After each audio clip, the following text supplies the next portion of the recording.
Moi, je parle plus de RONI, de Risk of Non-Invest. C'est plus ça. Je suis d'accord avec toi. Et Ouais, complètement. c'est moins lisible pour les entrepreneurs de dire, mais en fait, si tu n'investis pas maintenant, peut-être dans 10 ans, ta boîte aura disparu. Je crois pas mal aux avancées technologiques et notamment aux avancées de l'IA pour venir apporter un peu de puissance là-dedans pour qu'on puisse en faire plus. Et tu vois, tu disais comment ça se croise, le climate et Le l'IA. crossover. Typiquement, sur ces sujets, ça peut aider. Ouais, et puis quand on regarde les régimes qu'avaient nos grands-parents, nos arrière-grands-parents, enfin c'est aberrant, ça n'a rien à voir avec la quantité de viande qu'on a gérée aujourd'hui. Et c'est donc sûr, on a ouais. l'impression qu'on est en train de nous priver de quelque chose D'une normalité qui nous est indispensable. Ouais. Et alors qu'en fait, c'est plutôt une évolution assez délétère.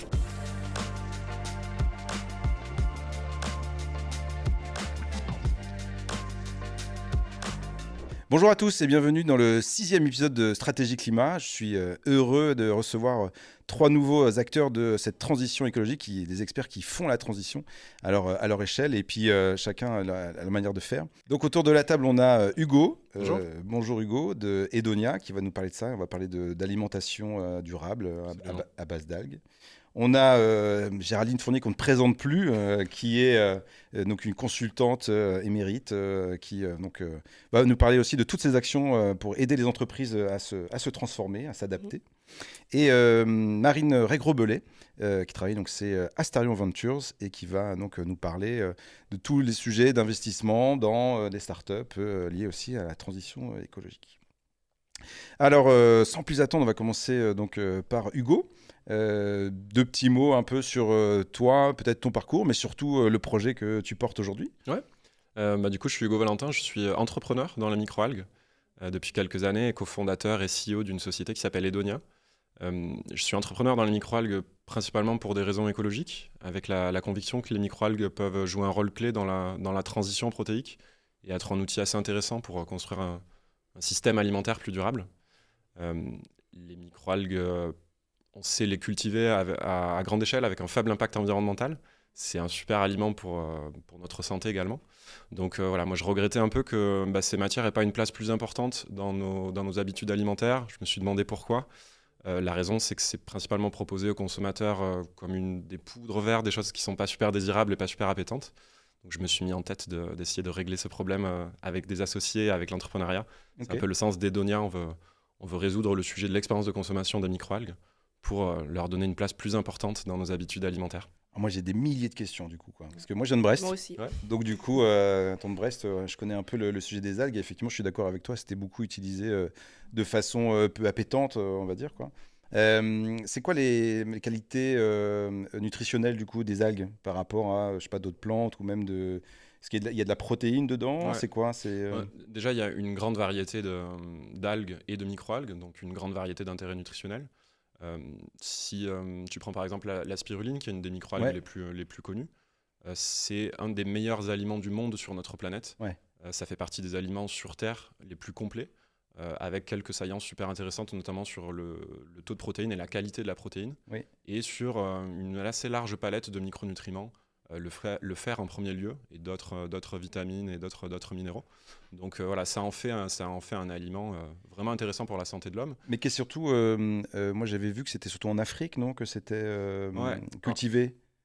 C'est cultivé un petit peu partout sur la planète. Tu as des cultures en France. Il y a 150 fermes de spiruline en France à peu près. En France, 150, et d'accord. puis tu en trouves à peu près sur toute la planète. Donc c'est un des gros intérêts aussi. Et effectivement, en Afrique, je pense que ce que tu as en tête, c'était des fermes humanitaires qui visaient à lutter contre la dénutrition. Peut-être, ouais. Quand on s'est rendu compte dans les années 60-70 que c'était un aliment considérable, considérablement intéressant du coup pour résoudre ces sujets de dénutrition, l'ONU, l'UNESCO se sont emparés de ce sujet, ont déclaré que c'était vraiment un aliment qui pouvait permettre de lutter contre la faim, contre la dénutrition. Et donc on a vu apparaître bon nombre de fermes humanitaires qui travaillaient sur ces sujets. Et puis après, avec le temps, c'est aussi devenu un complément alimentaire naturel, utilisé un peu partout dans le monde, en Occident aussi, pour ses bienfaits nutritionnels. Ok, donc il n'y a pas que la spiruline, du coup, chez Edonia, il y a d'autres types d'algues? Ouais, on travaille sur d'autres types de microalgues. Nous, on est vraiment spécialisé là-dessus. Les macroalgues, donc celles que tu trouves autour de chez toi, plutôt en Bretagne, c'est un autre sujet super intéressant aussi, sur lequel on est moins concentré. Nous, chez Edonia, on travaille vraiment sur les microalgues, donc des micro-organismes qui poussent principalement dans de l'eau douce. Donc, c'est des algues qu'on cultive à terre sur le continent. donc qui sont un petit peu éloignés de la mer. Donc la spiruline, en effet, comme un premier élément, et d'autres microalgues comme la chlorelle, par exemple, sur lesquelles on travaille aussi. Et donc avec ça, vous pouvez faire d'ailleurs des aliments. Ouais. Donc sous quelle forme? Nous, on développe une technologie qui nous permet de transformer ces matières en un super ingrédient texturé assez appétant, qui peut notamment remplacer de la viande hachée. Ok. Et c'est ça qui est vraiment très innovant dans notre approche. Je le disais, hein, jusqu'à présent, ces matières, elles étaient souvent déshydratées, utilisées un petit peu en complément alimentaire En ou poudre, en produits en gélule. nutraceutiques. Nous, on arrive vraiment avec la conviction qu'il faut la rendre gourmande, parce que les humains choisissent leur alimentation comme ça, en fonction aussi de leur plaisir sensoriel. Sacré challenge scientifique, et voilà, c'est devenu le nôtre. Et donc, on a développé une technologie, un procédé agroalimentaire qu'on appelle l'édonisation, et qui nous permet d'opérer cette transformation de la matière, donc de passer de la microalgue brute en un petit égrené avec des goûts assez intéressants, du grillé, du fumé, un peu d'umami, Ok. et une texture assez moelleuse qui fait que on peut l'utiliser beaucoup plus facilement, et on peut créer des recettes végétales vraiment gourmandes avec un super intérêt nutritionnel et avec un faible impact environnemental, surtout si tu la compares à la version traditionnelle à base de viande. Parce que du coup, c'est quoi? C'est consommation d'énergie, d'eau, ça reste assez faible. Ouais, en fait, les gros intérêts de la culture des microalgues, ça se cultive avec peu d'eau, peu d'énergie et aussi peu de surface au sol. Donc voilà, c'est les trois gros points qu'on regarde. Nous, c'est les trois gros points d'intérêt. Et ça, comparé alors à l'animal, certes, mais même aussi à d'autres matières végétales, le pois, le soja, sur lequel on parie aussi pour notre transition protéique, et c'est une bonne chose de le faire. Avec les microalgues, on peut aller un cran plus loin parce qu'on est sur des modes de culture qui sont complètement différents. On n'est pas en train d'arroser un champ et de le cultiver sur un rythme saisonnier. On est sur des micro-organismes qui se reproduisent très vite, qu'on peut cultiver tous les 2 jours. Ah oui, super intéressant ça. Voilà, donc on n'est pas du tout dans les mêmes ordres de grandeur de productivité en termes de matière au mètre carré, de matière protéique au mètre carré notamment. Donc voilà, c'est les trois gros points d'intérêt. Et peut-être, je dirais le dernier, c'est que c'est des modes de culture qui peuvent être adaptés à des surfaces non arables.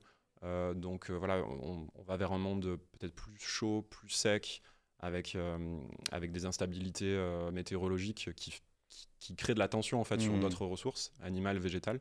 Les microalgues peuvent être un relais intéressant, un moyen de diversification, dans le sens où on peut les cultiver avec des modes de culture très très différents, hors sol, sur des terres non arables, donc pas en compétition avec la biodiversité ou le reste de l'agriculture.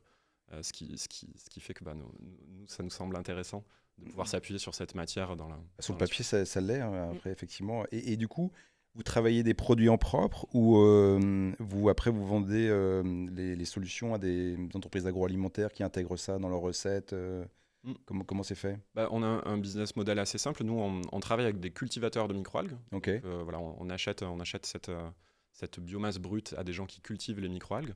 Nous, on la transforme dans nos ateliers avec notre procédé d'énonisation.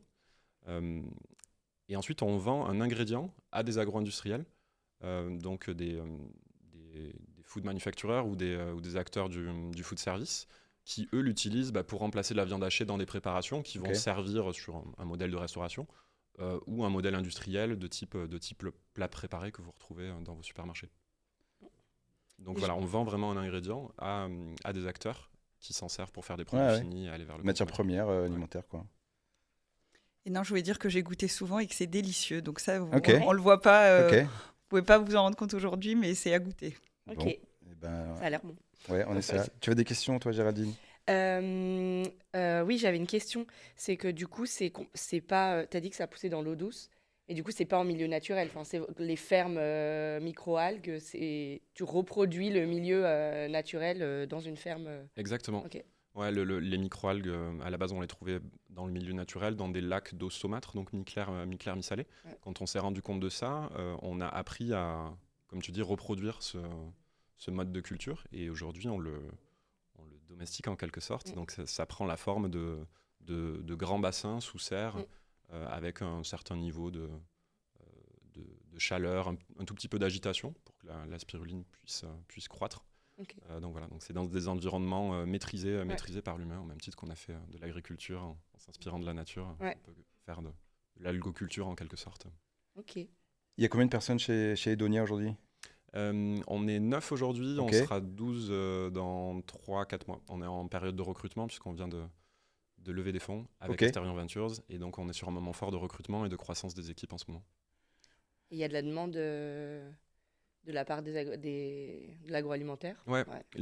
En fait, on a une très forte traction marché aujourd'hui. On n'est pas encore sur le marché, mais on va y aller dans quelques mois, le temps d'industrialiser notre procédé, notre savoir-faire.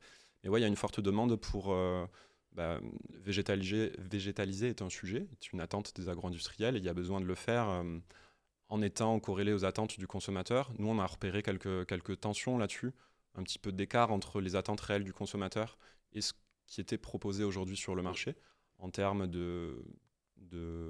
d'hypertransformation versus cleanness.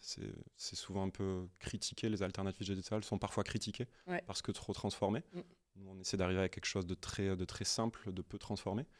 Et sur le volet nutritionnel aussi, il y a des fois de l'inquiétude de la part du consommateur quand il remplace sa viande, par exemple, par une alternative végétale, de se dire est-ce que je vais avoir quand même les nutriments dont j'ai besoin. Donc voilà, on essaie de répondre à ces demandes. Puis il y a un rapport émotionnel à la viande, beaucoup. C'est même un peu décorrélé de... Je veux pas d'alternative parce que je veux de la viande, point. Mais il faut il y a tout un apprentissage là-dessus, c'est sûr. Bien sûr. Et pour le coup, nous, ce qu'on remarque, c'est que c'est pas la seule raison pour laquelle on trouve énormément, par exemple, de bœuf haché dans des préparations. Souvent, c'est aussi posé là juste pour l'apport protéique. Et nous, c'est ça qu'on trouve vraiment dommage. En fait, il y a plein d'autres moyens de répondre à ce point-là qu'en utilisant du bœuf haché, qui est une des matières les plus impactantes d'un point de vue environnemental. Et puis l'homme n'est pas forcément un animal carnivore au final. Quand on regarde des études, on est quand même plus herbivore que carnivore. Donc, ce qui est une certitude, c'est que vu nos régimes actuels, on aurait tout intérêt à diversifier un peu plus, à donner une part plus importante au végétal dans nos assiettes. Donc ça fait déjà de la place et du questionnement pour se dire comment on peut diversifier et qu'est-ce qu'on peut manger, partant du principe qu'on devrait manger un petit peu moins de matière d'origine animale. Ouais, carné, super. Et il y a juste un autre truc que je trouvais hyper intéressant, c'est qu'il y a des applications au-delà du remplacement de la viande. Moi, j'ai eu l'occasion de goûter aussi dans un gâteau au chocolat, par exemple, ce qui est un peu contre-intuitif. Et j'ai été assez bluffée par la texture que ça pouvait apporter. Donc, ça va au-delà de ce marché-là qui, comme tu le dis, est pas forcément... Et donc, gâteau au chocolat à l'algue. Alors, on sent pas du tout... Enfin, j'ai pas du tout eu cette impression-là en bouche. Mais c'est hyper intéressant. Ça peut être utilisé pour plein de choses. Quoi. C'est hyper intéressant. Ouais, c'est important de rappeler que pour le coup, on cherche pas à mimer la viande et à faire quelque chose qui vraiment le ressemble. C'est la mission de plein d'autres startups et c'est tout à fait louable. Nous, on a plutôt vocation à mettre sur le marché une nouvelle matière protéique. On veut qu'elle soit bonne, mais on veut pas forcément qu'elle ait le goût précis de quelque chose... de se dire c'est intéressant de pouvoir le décrocher d'un point de repère type le bœuf ou quelque chose comme ça. Et même l'aspect, non ? Ouais, bien sûr. Il n'y a pas de recherche de l'avoir. Non, alors il se trouve qu'on s'inspire des usages en fait sur lesquels est présente la viande évidemment, parce que ça fait partie de nos habitudes alimentaires. Mais on a une matière qui a une forme de petits grains foncés, moelleuses, avec des goûts grillés, fumés, de l'umami. Et ça, en fait, c'est assez versatile. Et en effet, on arrive à faire des super recettes de pain, de biscuits, de gâteaux au chocolat sucré, à partir du même ingrédient. Donc voilà, ça ouvre un champ en fait un peu inconnu d'exploration, de se dire des fruits, des végétaux, des animaux, on en mange depuis des décennies, voire des millénaires. On a construit des habitudes culinaires très fortes aujourd'hui dessus. Il se trouve qu'en Occident, sur des algues et sur d'autres matières, on a moins ce patrimoine-là, donc ça laisse un champ d'exploration immense et ça rend notre métier passionnant. En 2050, quelle part de notre alimentation, tu penses, sera représentée par des algues ? Je pense que ça va aller croissant. En fait, je pense que tu poses la question avec un regard occidental, mais déjà, si tu regardes la réalité aujourd'hui, à date, dans des pays comme le Japon, dans d'autres pays asiatiques, au Japon, on mange presque plus d'algues que ce qu'on mange de salade en France. Donc, tu vois, le rapport, il peut aller très vite quand tu vois à quelle vitesse a pu percer... l'idée du sushi, par exemple, dans notre culture occidentale, inspirée par le Japon. Tu peux imaginer des choses similaires avec l'algue. Et notre histoire, à l'échelle de l'humanité, en est remplie. Les homards étaient des choses qu'on donnait aux prisonniers, voire aux chats. C'est aujourd'hui un des mets les plus gourmands. Il y a un monsieur qui s'appelle Parmentier qui a réussi à faire de la pomme de terre un succès planétaire, alors qu'avant, c'était aussi la nourriture des prisonniers et personne ne voulait en manger. Donc il y a des switches en fait extrêmement rapides de nos habitudes alimentaires. dans l'histoire ancienne, dans l'histoire beaucoup plus récente. Et moi, je suis prêt à parier que sur les algues, on peut assister à ce genre de choses. Ok. Bon. Et est-ce que on parle aussi des insectes? Est-ce que c'est un peu Après, je pense que les insectes, il y a quand même un sentiment de rejet un peu. Genre, je vais pas manger un criquet qu'il n'y a pas sur l'algue parce que ça paraît plutôt végétal. Mais c'est pareil, on parle aussi de ça, des insectes qui vont s'insérer dans notre alimentation. Alors, moi, à titre personnel, je mange des criquets, mais c'est vrai que c'est assez rare. C'est assez rare. J'ai testé en apéro, hein, Ouais. donc oui, enfin bon, après. Non, mais je pense qu'il y a peut-être un frein Bien sûr, bien plus sûr. grand que sur les algues. additionnel. Oui, sur la forme et tout, bien Ouais, sûr. Ouais. sur le... Bon, et on Mais- verra. J'ai failli entreprendre sur ce sujet des insectes Ok, comestibles d'accord. et effectivement, j'ai plutôt choisi d'aller sur les algues Ouais. précisément par rapport à ce que tu viens d'évoquer. Le frein psychologique est vraiment différent. Ouais, Et ouais. voilà, sur les algues, tu n'as pas cette barrière psychologique que tu as aujourd'hui en Occident. Mais parallèlement à ce que je disais sur les algues, pareil, il y a plein de régions dans le monde où les insectes Ouais, bien sont sûr. consommés avec grand plaisir et font partie des habitudes culinaires des gens. Donc Ouais, pourquoi pas dans le futur. Tu as parlé d'une levée de fonds avec Astarion Ventures. Tout à Hop, fait. du coup, transition, incroyable. Marine, on se connaît depuis quelques temps et moi je suis le projet. Donc peut-être nous expliquer en 2 mots d'où tu viens et puis Astarion Ventures, qu'est-ce que c'est, qu'est-ce que ça fait Avec plaisir. Merci pour l'invitation déjà. Alors moi, je suis Marine Régros-Bellet, donc je viens d'un double univers, à la fois entrepreneurial et financier, et avec progressivement de plus en plus l'envie d'intégrer les sujets de transition écologique dans mon métier qui était devenu l'investissement après ces 2 précédentes expériences. Et donc j'ai eu la volonté de rejoindre Astarion Ventures, dont je suis aujourd'hui l'une des 5 associées. J'interviens là-bas sur des sujets notamment d'accompagnement de nos participations, qui est un sujet absolument passionnant et sans fin.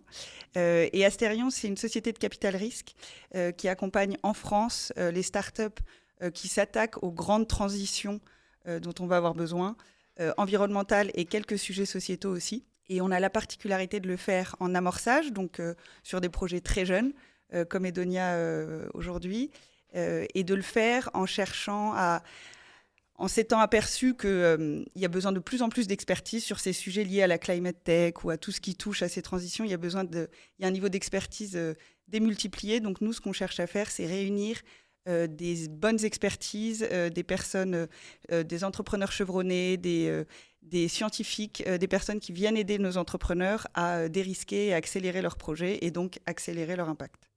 Ok. Donc quand un projet comme Edonia se présente à vous, donc il y a combien de temps d'études pour se dire on va supporter ce projet-là Alors, Edonia, c'était un cas particulier parce qu'on ne fait pas ça toujours pour toutes les startups, mais on a commencé par goûter. Et si c'était pas bon ça nous est arrivé. Voilà. Et là, ça a été assez unanime, vraiment, ce qui n'était jamais arrivé. Convaincu par la qualité, quoi. Convaincu. Après, on avait aussi eu de très, très bonnes recommandations d'acteurs de pointe de cette industrie. Donc, ça a facilité, en tout cas, ça a un peu accéléré notre appétence sur l'analyse. Et après, je dirais que ça a pris quelques semaines de travail intense, à la fois beaucoup d'échanges avec l'équipe d'Edonia pour comprendre leur vision, leur intentionnalité aussi. C'est quelque chose qu'on cherche beaucoup. Comprendre aussi vers où ils avaient envie d'emmener le projet. Nous, on est entreprise à mission chez Astarion. On demande à toutes nos participations de le devenir. Et ça a quand même des conséquences sur la manière dont on va mener sa boîte et la gouvernance. Ça sous-tend plein de sujets. Donc, c'est des choses qu'on vient aussi évaluer lors de ce qu'on appelle les due diligence, au-delà des classiques analyse, marché, produit. Il y a une exigence supplémentaire par rapport à d'autres entreprises de ce type-là, quoi. Oui. Ouais, carrément. Et donc aujourd'hui, il y a combien de projets qui sont soutenus par Astarion Ventures ? Alors, il y en a qui ne sont pas encore annoncés, mais... Ceux qui sont annonçables, on va dire. Mais enfin, je ne vais pas toutes les citer, mais aujourd'hui, on en est à 22, en un peu moins de 3 ans. Des projets qui ont des belles perspectives pour la transition écologique, en tout cas, et qu'on cherche à accompagner de plein de manières différentes pour les aider dans la jungle de l'entrepreneuriat. Ok. Quelques noms peut-être Oui, bien sûr. Je peux citer par exemple Spark, qui est une Spark Clean Tech qui vient produire de l'hydrogène décarboné. Là où aujourd'hui, c'est un sujet assez décrié, l'hydrogène, notamment parce que les coûts sont extrêmement élevés, les coûts de production sont pas du tout réaliste aujourd'hui et Spark a la capacité de produire avec un modèle économique ultra viable et modulaire. Donc ça, c'était un point qui nous a énormément séduit avec une équipe exceptionnelle. Je peux citer par exemple aussi récemment, alors je réfléchis à ceux qui sont annoncés ou pas encore annoncés.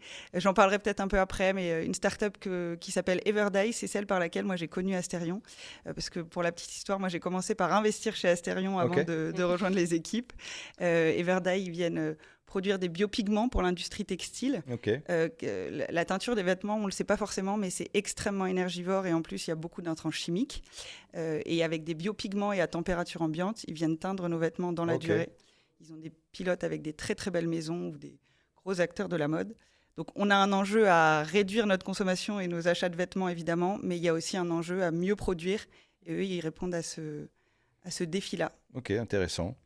Et donc, on voit qu'effectivement, entre l'hydrogène, les pigments et l'alimentation, c'est très large, quoi. Oui. Et je peux par exemple aussi citer WeFin, qui est un SaaS ESG pour accompagner les asset managers pour réussir à enfin proposer des vrais portefeuilles green, ce qui n'a pas été possible pendant des années où on croyait le faire, mais c'était pas forcément. Il y avait des sous-jacents qui n'étaient pas forcément à la hauteur.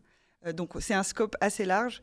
En fait, on part du principe que pour atteindre le net zéro et tous les challenges qui vont avec, sur les sujets de biodiversité, de protection de l'eau ou autres, il y a des grands chantiers sur lesquels il faut se pencher. Et donc, c'est comme ça que nous, on réfléchit, on analyse et on détermine les dossiers sur lesquels on pense qu'il faut venir soutenir les entrepreneurs. Et aujourd'hui, comment ça se passe ? C'est les gens qui viennent, qui frappent à votre porte en disant on a besoin de soutenus. C'est vous qui allez aller chercher les projets. Comment ça se passe ? Alors, on a une particularité chez Asterion, c'est qu'on agrège une grande communauté d'investisseurs qui sont plutôt des entrepreneurs ou des profils qui travaillent dans des startups, des scale-up, des grands groupes, etc. Donc, ça représente plusieurs centaines de personnes qui sont très connectées. Donc ça, c'est une chance assez énorme qu'on a, c'est de pouvoir sourcer beaucoup de belles opportunités très tôt, puisque comme on investit en amorçage, la clé, c'est de les détecter le plus tôt possible. Et c'est la chance qu'on a pu avoir avec Edonia, par exemple. Donc beaucoup de projets sont identifiés de cette sorte. On a des projets qui viennent à nous, et de plus en plus. Et il y en a un certain nombre qu'on va chercher, effectivement, parce qu'on veut arriver le plus tôt possible et pouvoir bien les aider. Et donc, qu'est-ce que tu dirais aujourd'hui de l'écosystème de justement cet entrepreneuriat, de la transition écologique ? Il est encore balbutiant, il est bouillonnant, il est à quel stade aujourd'hui ? Il y a beaucoup de projets, en attente de financement. Comment tu vois de ta fenêtre ? Alors, il est bouillonnant sur les sujets et c'est rassurant. On voit vraiment que on a vu les choses évoluer là en quelques années. J'ai l'impression qu'il n'y a plus beaucoup d'entrepreneurs qui montent leur boîte aujourd'hui en France en n'ayant pas cette question-là en tête.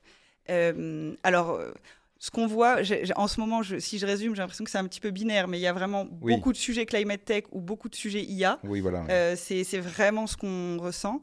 Après, il y a évidemment... Il n'y a pas de crossover entre les deux. Alors, si, il y en a notamment sur les sujets, ça, par exemple, du coup, hein. par exemple sur les sujets d'analyse des déchets, savoir déterminer comment trier de manière plus automatisée. Ça, l'IA joue un jeu. Il y a sur les sujets de nouveaux matériaux, sur le sujet parfois santé qui est à la limite un peu de l'impact et autres. L'IA donc il y a quand même vraiment des crossovers, il y en a dans certaines de nos boîtes.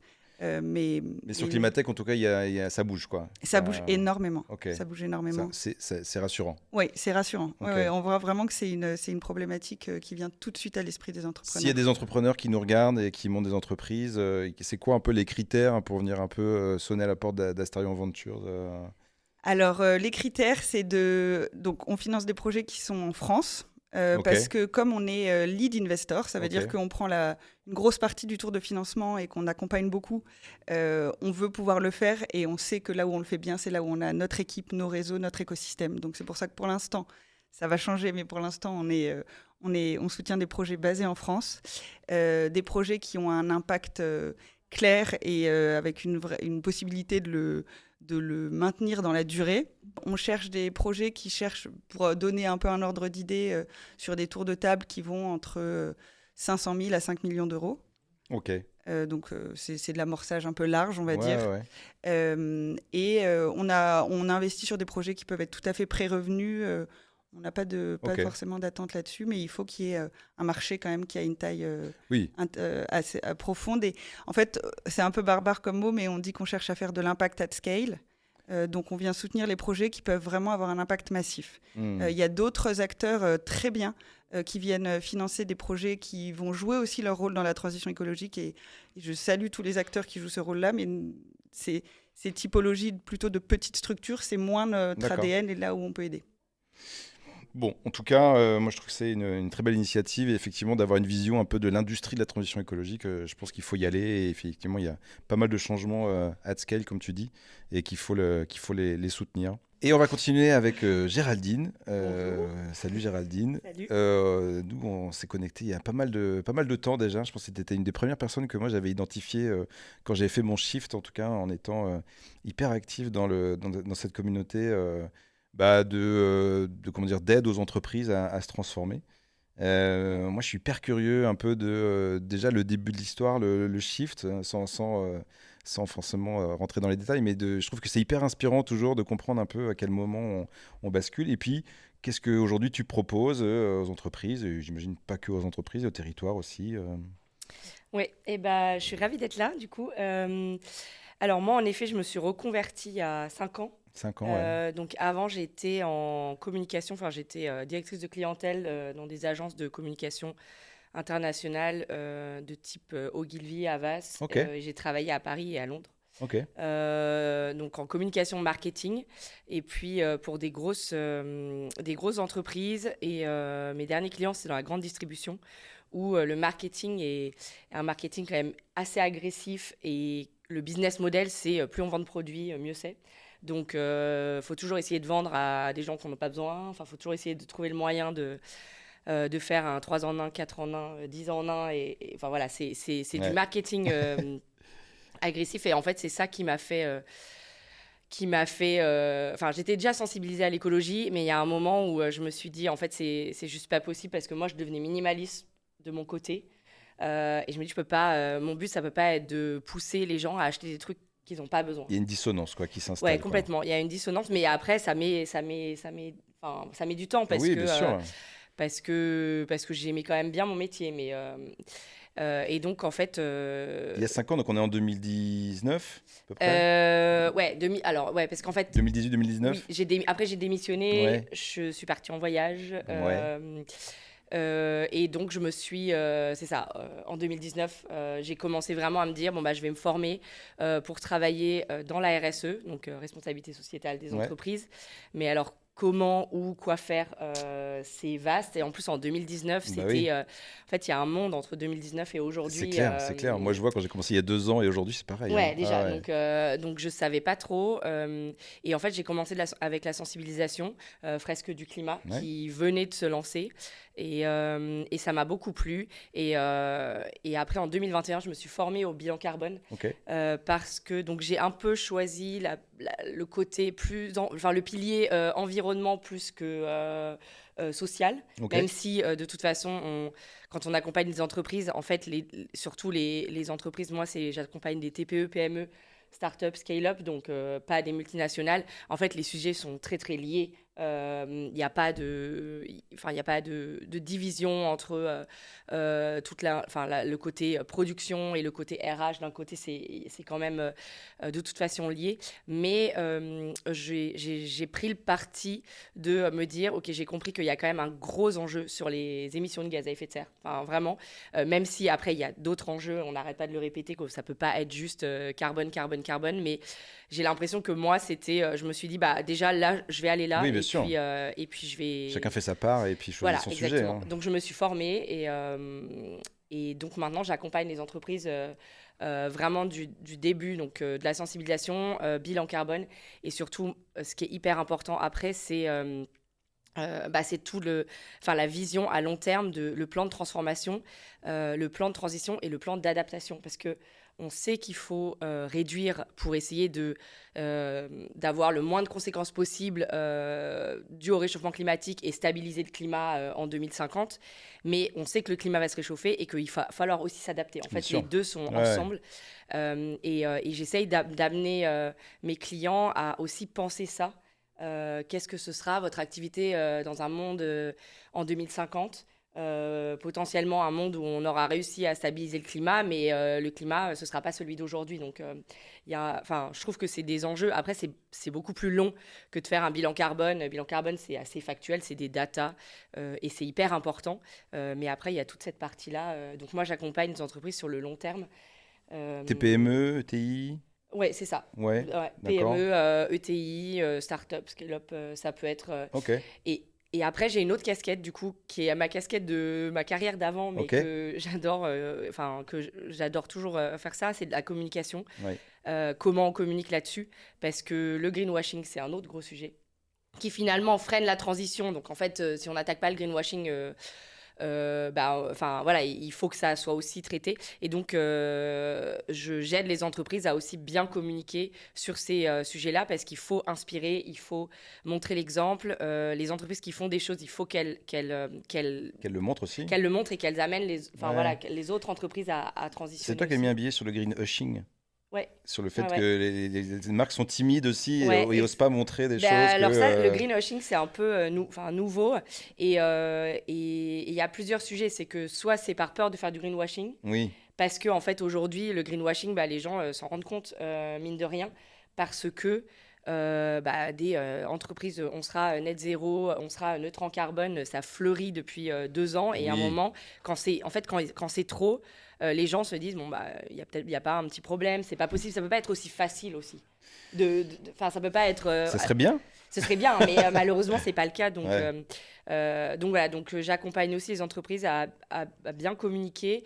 Et donc, ça passe par aussi certains labels, notamment EcoVadis, B Corp. Ouais, on en a beaucoup parlé ici. Ouais. Voilà, qui participent, c'est pas du tout obligatoire, mais qui participent aussi à mieux communiquer, à Puis de apporter montrer, des preuves de ouais, son engagement. exactement. Et voilà, donc j'ai double casquette. J'ai la casquette un peu climat et puis aussi la casquette com. Et bon, de toute façon, ça va ensemble. Oui, Quand on oui, accompagne des entreprises qui sont à taille un peu réduite, ça va ensemble dans la transition sur le long terme. La communication, je trouve que c'est un peu le maillon faible un peu de toute cette transition écologique. Je pense qu'il faut qu'on aille beaucoup plus fort là-dessus. Ouais. C'est aussi une des raisons de ce podcast, c'est de donner la parole aux gens qui font et de rendre ça lisible, compréhensible et tout. Donc, je suis à fond sur les sujets de communication. Donc les entreprises, quand elles frappent à ta porte, c'est quoi les questions? Comment elles abordent aujourd'hui le sujet? Est-ce qu'elles sont vraiment j'y comprends rien, j'y vais un peu à reculons? Est-ce qu'il y a un peu de climato-conscience?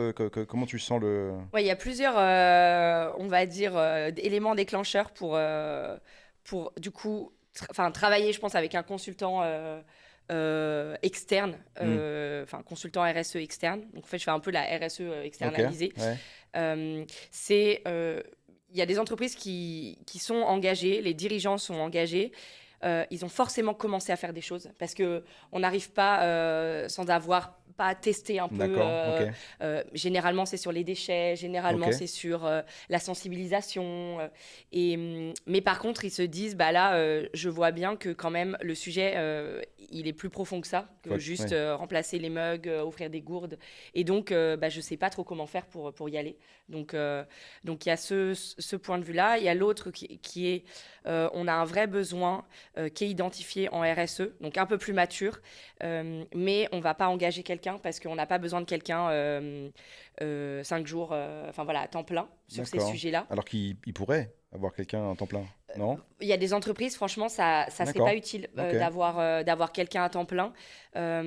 Donc, soit il y a une personne dans l'entreprise, la RH ou à la com, qui va prendre la RSE sur 25% de son temps ou 50% de son temps. Donc, en fait, ça va être des personnes qui ont des doubles casquettes. Mais ces personnes-là, parfois, elles se sentent assez seules parce qu'elles sont seules dans l'entreprise.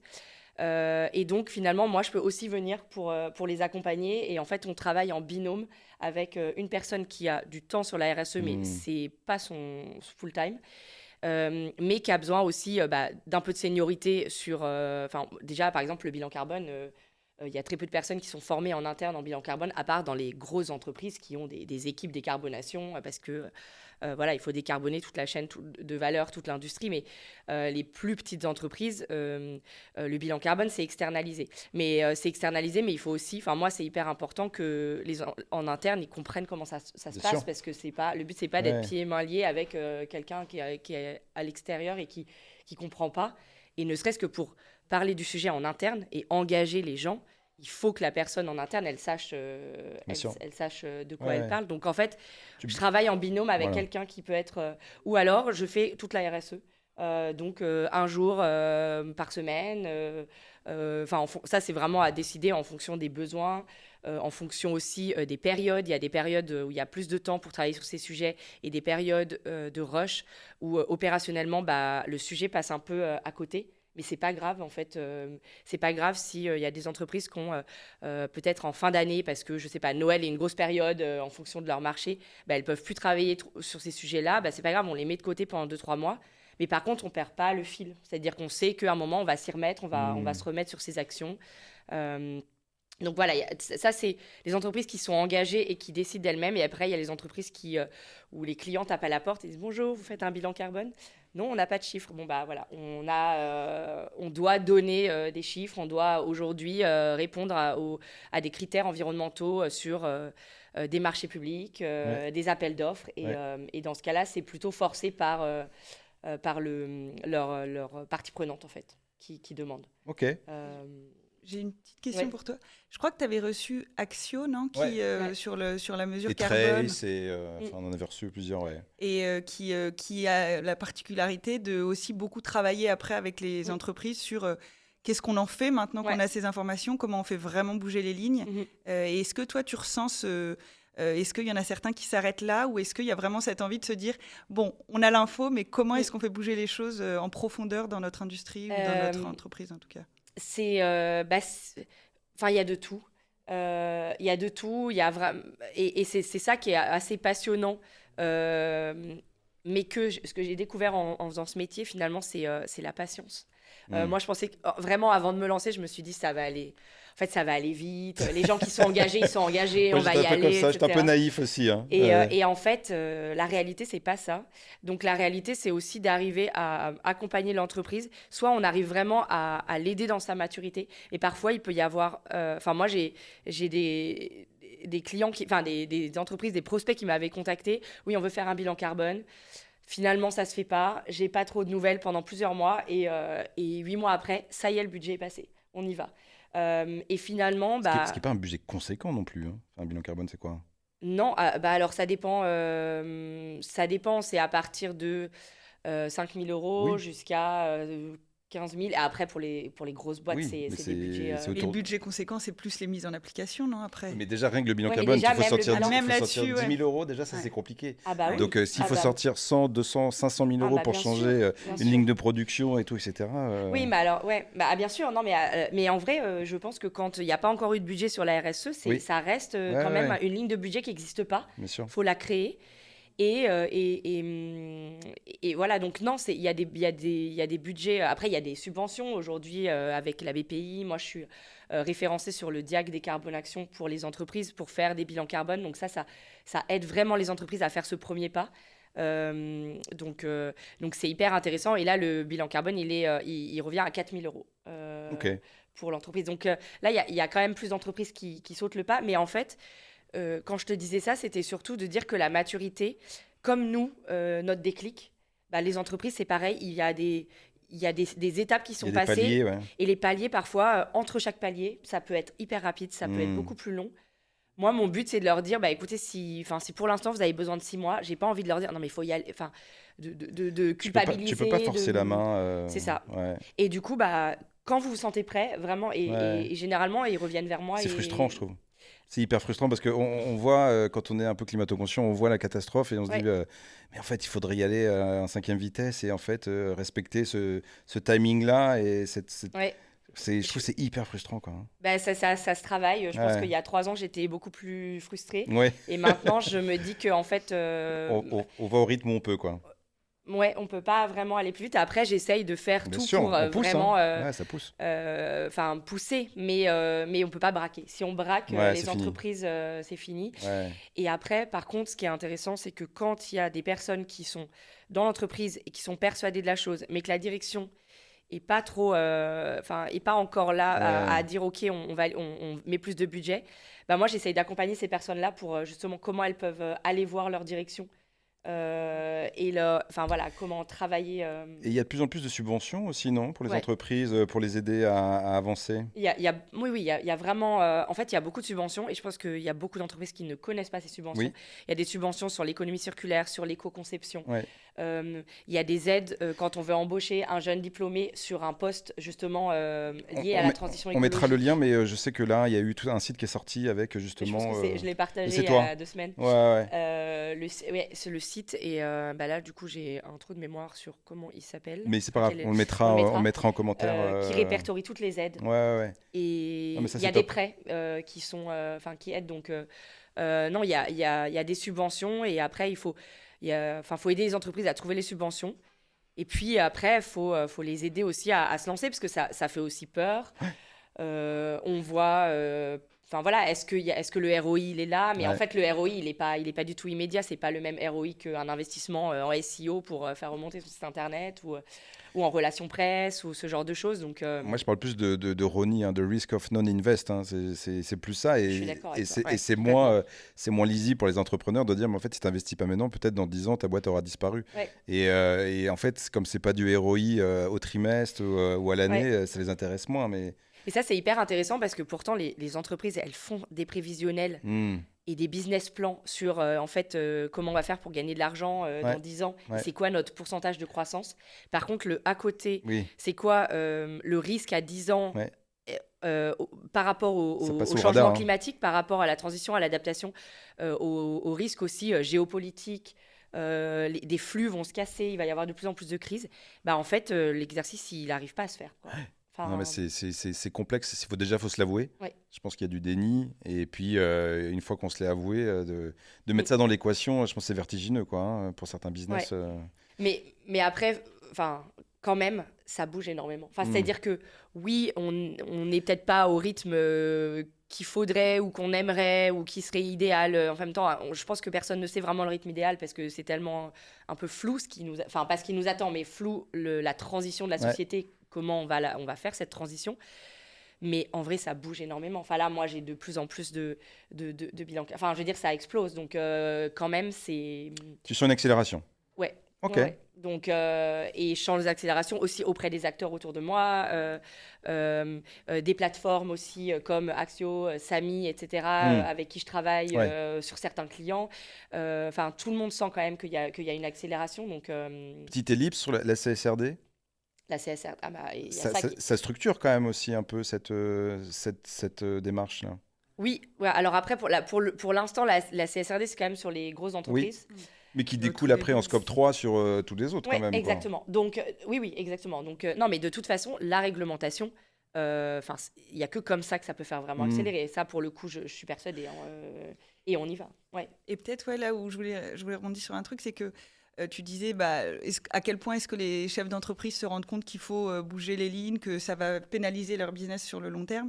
Moi, là où je le remarque, mais ce qu'on ne dit pas trop, c'est que dans les grands fonds d'investissement qui interviennent beaucoup plus tard ou sur les fonds ou sur les acteurs M&A qui sont sur les cessions d'entreprises, il y a plus de la moitié des dossiers qui commencent à être rejetés. Parce qu'en fait, l'acteur, l'acquéreur dit « mais je ne peux pas acheter votre entreprise parce que dans 4, 5, 10 ans, Elle quand est moi trop je voudrais la exposée, céder, je serai incapable d'en faire quoi que ce soit. » Et ça, en bout de Ouais. chaîne, c'est quelque chose qui va accélérer Ouais. la prise de conscience très vite. Et on n'en parle pas beaucoup, mais pour ceux qui sont dans les phases de vendre leur entreprise, ils sont confrontés à ce Il y a sujet-là. des lames qui de va- fond invisibles, mais qui mais sont assez très fortes, très fortes. Sont Alors, assez concrètes. beaucoup plus en Europe. Ah ouais. Que c'est pas le cas partout, malheureusement. Parce qu'en plus climato-conscient. Oui. Oui, ok. Oui. En même temps, ça s'appelle les accords de Paris. Moi, je le rappelle quand même, je dis, ce serait quand même dommage que les accords de Paris, on ne soit pas au rendez-vous. Et la CSRD joue. Il y a tout un tas de pions qui se mettent en œuvre, mais qui font qu'en bout de ligne, on le voit très, très fort. Mais après, il y a aussi enfin, l'Europe, ça c'est sûr, c'est indéniable. Mais il y a une bonne nouvelle qui est tombée par rapport à la Chine, c'est que la Chine se posait la question de qu'est-ce qu'elle va demander aux entreprises, comme la CSRD, en fait, quels sont les reportings qui vont être demandés aux entreprises sur la durabilité. Et aux États-Unis, on est sur une simple matérialité, donc c'est financier. Ouais. Les risques financiers que peut faire peser le dérèglement climatique sur l'entreprise, enfin que le dérèglement climatique va faire peser sur l'entreprise au niveau financier. En Europe, on est sur la double matérialité, donc on a ces risques-là, mais on a les risques que l'entreprise fait peser sur l'environnement. Et la Chine a choisi la double matérialité. Ah oui. Donc la Chine a choisi le modèle que l'Europe... Ok. Alors, après, en termes de... Il y a pour l'instant très peu d'entreprises en Chine, donc leurs critères de qui doit reporter là-dessus n'est pas aussi avancé qu'en Europe, mais ça n'empêche qu'ils ont choisi aussi Très bien. ce modèle-là. Ok. Donc c'est quand même un signal fort de se dire que ça va dans ce sens-là quand même. Enfin voilà, sur la question de ce que l'entreprise, quel risque l'entreprise fait aussi peser sur l'environnement, les écosystèmes et donc aussi la santé. Enfin en fait, c'est aussi la santé, les villes, l'agriculture. Enfin si les nappes phréatiques sont polluées. Enfin voilà. Donc Je suis une entreprise, une PME. Je me pose des questions. J'ai déjà un peu fait des actions. Je veux accélérer. Je te contacte. oui, avec plaisir. Voilà. Mais Non, on discute. exactement. Comment ça se passe les premiers contacts, les premières semaines tu fais un peu un audit toi de ton côté. Oui, en fait, pour le coup, il y a vraiment un audit parce que, encore une fois, on dit, oui, alors le bilan carbone, et c'est bien, et c'est une première étape, et aujourd'hui, c'est demandé par pas mal de parties prenantes. On n'est pas obligé de faire un bilan carbone non plus. Enfin, on peut, si le bilan carbone fait peur, on peut aussi faire un premier, entre guillemets, audit carbone express par rapport au secteur, parce qu'il y a des secteurs où on n'a pas besoin d'avoir toutes les données pour savoir quelles sont les premières actions à mettre en place. Enfin, le secteur du textile, le secteur, j'allais dire, même de l'agroalimentaire. Enfin voilà, il y a des secteurs où c'est les postes d'émissions principaux de gaz à effet de serre sont déjà déterminés. Ouais. Il y a des analyses sectorielles que l'ADEME donne, etc. On sait à quoi s'attaquer en premier. Ouais. Voilà, et donc on peut déjà aussi commencer à faire ça si le bilan carbone fait peur. Ok. Donc en fait, vraiment, pour le coup, il y a plein de choses à faire, il n'y a pas un seul schéma. Et de toute façon, quand on commence, après, on se rend compte que oui, bon, bah d'accord, un bilan carbone, ça va nous aider. Un plan de transition, ça va nous aider. Et puis alors moi, après, je suis pour aussi qu'on ne peut pas tout faire en même temps. Les actions, c'est pareil, c'est une par une. Les bilans carbone, c'est pas forcément tous les ans. Parce qu'il faut avoir le temps de mettre en place bien ces sûr. actions, parce que sinon, ça n'a pas d'intérêt de mesurer. Tu mesures un pouillème d'évolution. Exactement. Ouais, bien Donc, sûr. faut pas que ça fasse peur de se dire, ah bah ok, donc il faut que je lance le bilan carbone. Après, c'est le plan de transition. Tout le monde va s'y mettre. Enfin, non, on peut. Par contre, c'est vrai que je pense quand même qu'il y a un moment où on passe au fait de se faire accompagner parce qu'on ne peut pas passer à l'échelle tout seul. Enfin, je le vois pas, en tout cas. Bah, merci beaucoup, Géraldine. Tu parlais un peu d'incertitude dans laquelle on est. Juste pour préciser que là, l'enregistrement du podcast se fait entre la dissolution et les résultats du vote. Donc en fait, aujourd'hui, voilà, on n'est pas du tout dans une situation de se positionner par rapport à la couleur générale de l'Assemblée. Et on parlait des subventions, Exactement. justement. C'est sûr qu'il y a un peu d'incertitude du résultat des élections législatives et les budgets qui sont dédiés à accompagner les entreprises dans la transition. Ça aura un impact, effectivement. Voilà. Ouais. Donc, on verra.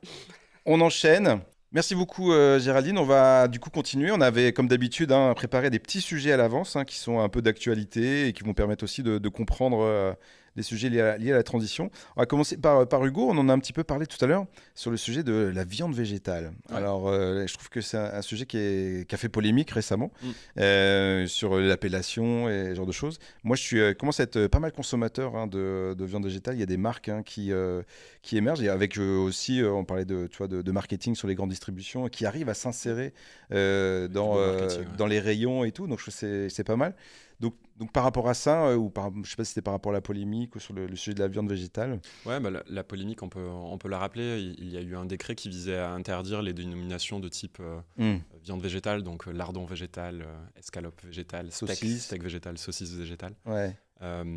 prétextant que ça pouvait mettre le consommateur en erreur et qu'il pouvait du coup se tromper sur le contenu de son achat. Et d'ailleurs, pour le lait végétal, ça avait déjà été... je crois que c'était l'année dernière que ça s'appelle boisson maintenant végétal. Enfin, du coup, ça avait déjà commencé sur le lait, quoi. Ça avait été déjà questionné sur ces sujets-là. Et là, ça s'est vraiment cristallisé sur le sujet de la viande, avec des lobbies de la viande qui se sentaient menacés un petit peu par ces alternatives.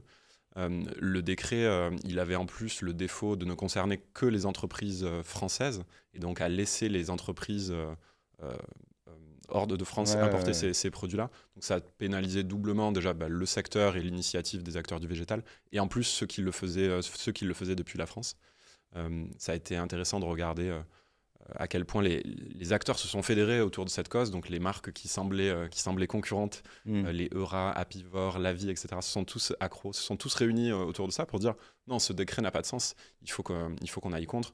On n'est pas du tout dans l'enjeu de tromper le consommateur, au contraire, en général, le mot végétal est affiché en gros puisque c'est l'argument de différenciation dans le rayon. Oui. Donc on n'est pas sur un sujet de tromper, de vouloir vendre du soja en faisant croire que c'est de la viande. Ça reste, d'un point de vue linguistique, une bonne façon de dénommer ce qu'on fait.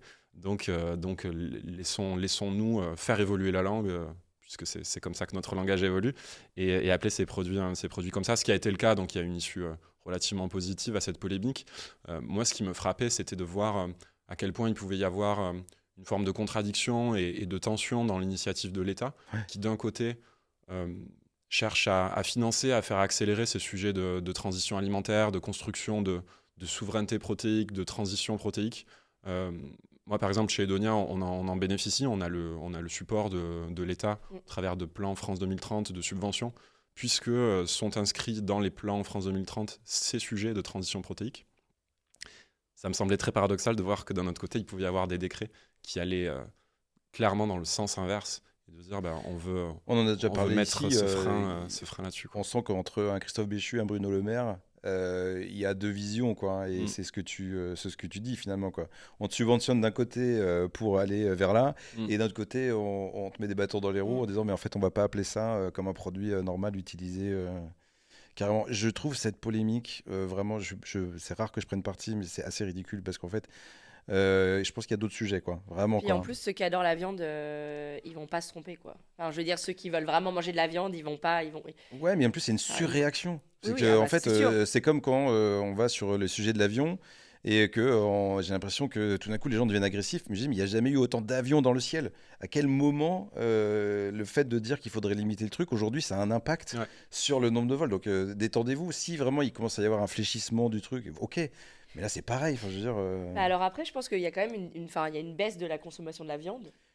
Du coup, je me demande, tu vois, c'est pas. Mais après, la baisse, je pense pas qu'elle est liée à l'écologie. Je pense qu'elle était liée aussi au pouvoir d'achat. C'est assez tendre. Et puis en fait, on en mange quand même beaucoup. Donc finalement, la baisse, elle est. Mais on en mange, mais des quantités. Et les gens, on continue à en manger quand même. Oui. Et du coup, à mon avis, c'est un peu, tu sais, on voit notre monde changer et on essaie de se raccrocher et du coup de donner mettre des bâtons dans les roues, alors qu'en fait ça va pas du tout inverser la tendance. Ouais, et puis quand on regarde les régimes qu'avaient nos grands-parents, nos arrière-grands-parents, c'est aberrant, ça n'a rien à voir avec la quantité de viande qu'on ingérait aujourd'hui. Et donc on a l'impression qu'on est en train de nous priver de quelque chose qui nous est indispensable. Et alors qu'en fait, c'est plutôt une évolution assez délétère qui est arrivée le climat. Pour l'environnement, pour la santé. Exactement. Enfin, je veux dire, ça coche toutes les cases. Et moi, je dis souvent à des gens autour de moi, en fait, si vous devez choisir qu'un seul truc, c'est celui-là. Enfin, je veux dire, si déjà vous divisez par 2, par 3, par 4 votre consommation de viande, déjà, c'est pas que vous avez fait votre part, mais presque, en fait. Si tu as fait quelque chose de facile d'accès, et si tu veux, tu le raisonnes à l'équivalent, à l'échelle d'un consommateur, mais pour les entreprises, c'est la même chose. Tu parlais des initiatives des services RSE. Moi, ce que j'observe auprès de mes clients, c'est que le service RSE interroge le service innovation et R&D en leur disant « Ok, quels sont mes leviers pour réduire l'impact environnemental de la société ?» Sur une boîte agroalimentaire, tu le disais, c'est assez évident. Tu as souvent l'emballage qui revient et l'autre sujet, c'est la végétalisation et c'est quelle est la part que tu fais dans ton mix protéique à l'animal versus le végétal. Ouais. Donc c'est vrai à l'échelle d'un individu. Si tu fais ton bilan carbone perso, tu te rends compte que l'alimentation, ça peut être une très grosse part. Sur des entreprises agroalimentaires, plus finement sur le végétal, c'est souvent le premier axe pour performer d'un point de vue RSE. Ouais, donc c'est vraiment contre-productif, quoi. Je veux dire, c'est... Et puis, ça se trouve, dans 2 ans, on l'aura oublié, parce qu'en fait, pourtant, ça a fait une polémique, mais... Oui. Bah, Et en fait, j'espère. Mais ça n'a pas été annulé, du coup. Si. Ah oui, Si, c'est ça. voilà, Ouais, la oui, conclusion. La conclusion, c'est on peut retrouver encore du steak végétal étiqueté en grande surface. À voir jusqu'à quand, mais pour l'instant, c'est le cas. Et c'est surprenant hein, quand même, hein, parce que après, je sais pas, sur des nuggets et des trucs comme ça, waouh, il y a quand même un mimétisme qui est très très fort. Hein. Ouais, Je trouve le résultat est de plus en plus bluffant. Il y a un Ouais. vrai progrès technologique de beaucoup d'entreprises qui arrivent à faire ça. Moi, ce que j'observe aussi, c'est que on est en train de dépasser maintenant cette tendance, le vraiment mimique viande, Ouais. pour aller sur quelque chose de peut-être différent, mais en tout cas plus naturaliste D'accord, ok. et un petit peu plus différent de la viande qu'on cherche à substituer. Et je de pense qu'il remettre faut- un peu le goût aussi du végétal, le bon goût du végétal au cœur, plutôt que d'aller forcément Il faut chercher. forcément passer par une phase où on va imiter avant de passer à autre chose. Quoi. Ouais, Je pense que c'est important. de ce point de vue-là, et je pense qu'il y a vraiment de la place pour les deux aussi. Et qu'en fonction de où on en est en tant que consommateur dans son évolution, on peut être client de quelque chose qui ressemble vraiment précisément à la matière dont on a l'habitude, Hmm. et aussi à être plus loin dans un élan de se dire, ok, quel est ce goût de l'algue, du champignon, du soja que je peux explorer. Après, je me rends pas compte, l'industrie de la viande en France, c'est combien d'emplois? En fait, c'est des industries qui créent beaucoup d'emplois. C'est pour ça qu'elles ont de la puissance d'un Ouais. point de vue lobby pour Ouais. exercer aussi ce pouvoir d'influence et pour amener à ces décrets. Donc, Mais j'ai une pensée quand même aussi pour cette industrie. À chaque fois, hein, j'ai aussi quand même. Je dis que c'est dommage de rentrer dans la polémique, mais il y a Ouais. aussi, je comprends ce que tu disais, hein, Géraldine, une résistance, quoi. Mm. Si tu as des dizaines, centaines de milliers, je sais pas, de personnes qui bossent dans ces sujets-là, de voir des climato-conscients, on va dire, qui disent ah, la viande, c'est pas bien. Je peux comprendre effectivement qu'il y ait ce truc-là. Comment elles se transforment, en fait, Ouais, bien quoi. sûr. Comment est-ce Bah, qu'elles absorbent la diminution des volumes et, tu le disais, hein, mais c'est vrai qu'il faut garder en tête que c'est assez minoritaire. Hein. Si tu regardes les taux de pénétration Ouais. par exemple, les viandes végétales, c'est 2% de la Oui, totalité. ça, c'est pas grand-chose. En sachant que à l'échelle mondiale, la consommation de produits d'origine animale reste en croissance.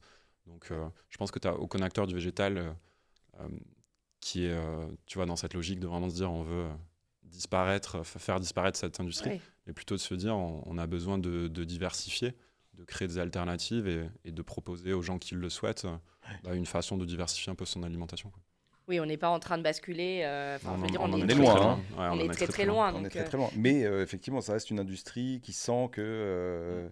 c'est toutes les industries critiquées. Ouais. Le sujet aussi, c'est que ces acteurs de cette industrie, de la viande, sont des acteurs très pertinents pour faire du végétal.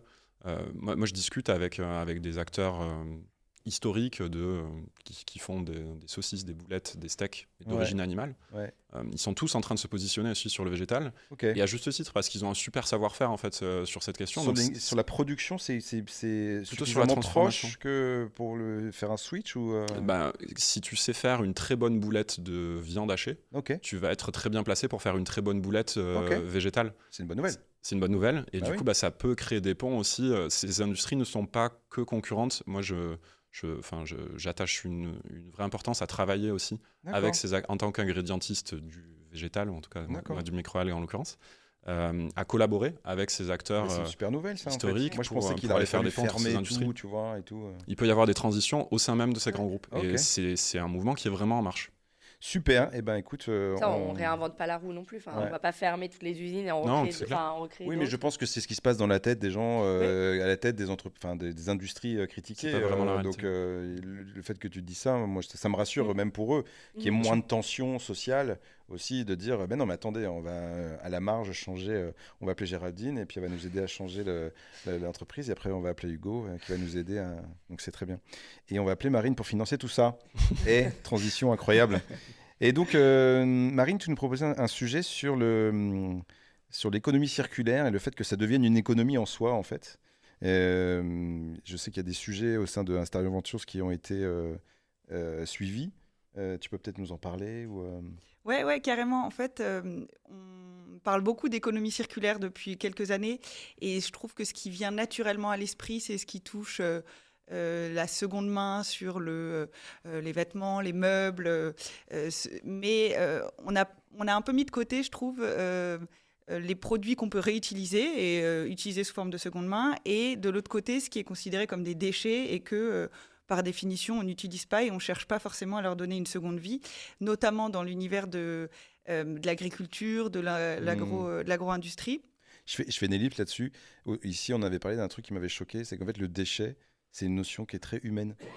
Parce que dans la nature, ça n'existe pas, un déchet, en fait. Donc, ça rejoint un peu ça, quoi. Oui, alors maintenant, on parle de coproduits. Ah. Voilà, c'est un nouveau vocabulaire Qu'est-ce que qui c'est naît. que le coproduit ? Et donc, en fait, c'est d'imaginer que, par exemple, si tu as un procédé industriel et tu as un des produits qui était considéré comme, j'en sais rien, une pelure d'orange, des produits que tu n'as pas utilisés et c'était vu comme des déchets. Maintenant, c'est vu comme un coproduit, quelque chose qui est à côté du produit cible que tu avais et que tu peux en faire quelque chose. Et tu peux le valoriser. Ouais. Et en fait, on a découvert, nous, des applications qu'on soutient et qui sont assez incroyables, je trouve. Un exemple, c'est une société qui s'appelle Circuleg. Alors, ils m'ont fait découvrir déjà un univers qui sont les casseries. Ce sont des usines qui broient les coquilles d'œufs. Qui séparent le blanc du jaune pour des œufs à destination de l'industrie agroalimentaire qui achète des bidons de jaune ou de blanc. Donc, ils récupèrent des œufs.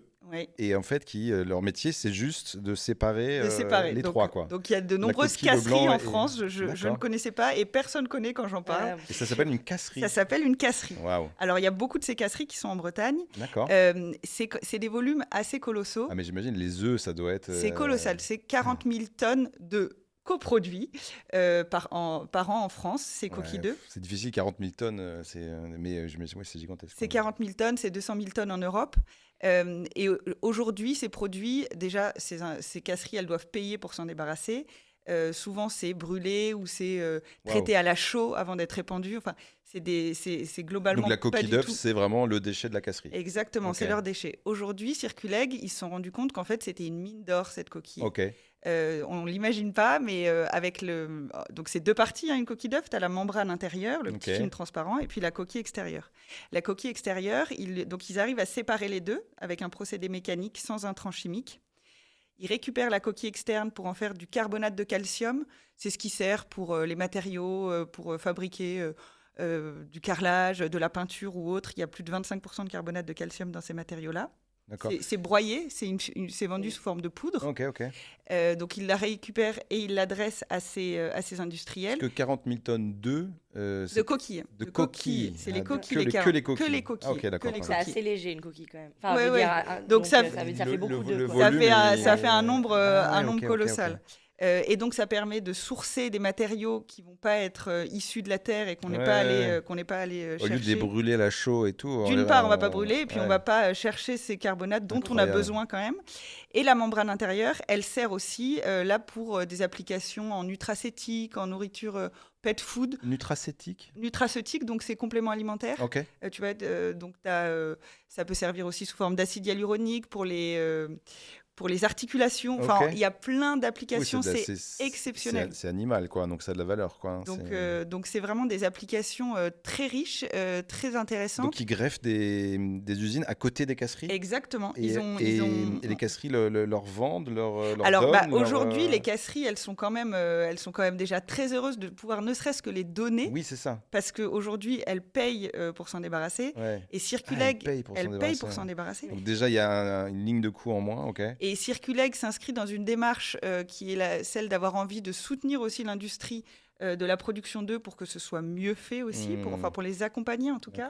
Et donc réfléchit même à pouvoir à terme travailler sur des collaborations. Parce qu'il faudrait que la ligne de production change un petit peu dans la casserie pour optimiser le passage à... non, c'est plus sur les méthodes de production. D'accord. Vraiment, et donc ils travaillent sur des logiques de partenariat avec en remontant carrément la chaîne de valeur auprès des fabricants. Donc c'est des usages qui sont assez passionnants et jusqu'à maintenant, on sous-estimait complètement. Ouais, c'était des industries qui n'étaient pas scalables, en fait. Enfin, les casseries, quoi. Quand ils ont créé ça, c'était des petits volumes, et puis au fur et à mesure, ça devient des gros volumes, et puis les petits déchets deviennent des gros déchets. Et en fait, on voit des applications comme ça dans plein de domaines. De tout ce qui était avant considéré comme des déchets, on arrive à se dire qu'on peut en faire plein de choses. Et ça a commencé par l'économie circulaire, vraiment de réutiliser un produit une deuxième fois, une troisième fois, lui donner plein de vie. Et maintenant, je trouve que ça transite sur... En fait, ça peut s'appliquer à beaucoup plus de champs tous les déchets que ce qu'on imaginait. Mais je pense que dans l'agroalimentaire, je sais que j'ai entendu dire qu'il y a aussi, quand on fait du vin, toutes les pots de raisin qui sont récupérés. Je ne sais plus pourquoi, mais ça se récupère. Et après, moi, la cosmétique aussi, je crois. J'ai travaillé pour un client qui s'appelle au marché circulaire et c'est sur les territoires, parce qu'il y a des gros enjeux sur les territoires, d'arriver à prendre les déchets industriels et en fait à les revaloriser, mais du coup pas forcément de les envoyer à l'autre bout de la France, mais en fait d'arriver au sein d'un territoire, faire passer des chutes de bois, alors pour le coup le bois peut être réutilisé, enfin peut chauffer, etc., mais des chutes d'aluminium, des chutes et qu'est-ce qu'on en fait avant, on les réutilisait pas, parce qu'il n'y a pas d'acteurs qui mettent en commun, ok, là, vous avez ça comme déchet, vous avez besoin de ça comme matière première, parce que c'est un sorte de bon coin, entre guillemets, de l'industrie. Il faudrait mapper à l'échelle locale, en fait, qui fait des déchets et qui a besoin. Quoi. Ça bouge beaucoup. Hein. Au niveau des territoires, des régions, il y a vraiment beaucoup de choses à faire là-dessus, et il y a des acteurs qui se créent justement sur souvent, ça. Tu as une difficulté technique aussi à la valorisation de ces coproduits. Moi, c'est ce que je remarque. C'est impressionnant de voir la profondeur en fait de tout. Dès qu'il y a une industrie, surtout dans l'agroalimentaire, il y a souvent ces coproduits. Et si tu demandes à un acteur pourquoi il ne valorise pas lui-même son coproduit, par exemple sa coquille d'œuf, c'est parce que c'est pas toujours évident de le faire techniquement. Et ça laisse de la place pour plein de startups qui vont développer des technologies en mesure de faire cette valorisation. Moi, dans mon petit monde des microalgues, c'est un sujet aussi, les coproduits, puisqu'il y a beaucoup d'extraction de certaines molécules d'intérêt des microalgues sur des principes dits de bioraffinerie. Donc on va cultiver une microalgue pour extraire juste une molécule qui va nous intéresser, un pigment pour en faire un colorant, ou juste un oméga pour faire un isolat nutritif, quelque chose comme ça. Et le reste de la matière, qui peut être des fois 70-80% de la matière totale, n'est pas valorisée et elle est jetée. Et si tu poses la question à ces acteurs, pourquoi tu jettes cette matière-là, souvent la réponse c'est parce que c'est très complexe de le valoriser, parce qu'il y a un nœud technique, la biomasse est humide, la biomasse est amère, comme c'est le cas pour Onima qui résout ce problème-là. Donc voilà, il y a besoin souvent de technologies pour faire cette valorisation et pour créer ensuite la débouchée au coproduit. C'est limite un autre métier en fait. Enfin, je veux dire c'est une autre technologie, donc ça veut dire que l'entreprise, dans ce cas-là, c'est pas son cœur de métier. Exactement, et ça fait des super synergies et collaborations entre des startups et des gros groupes.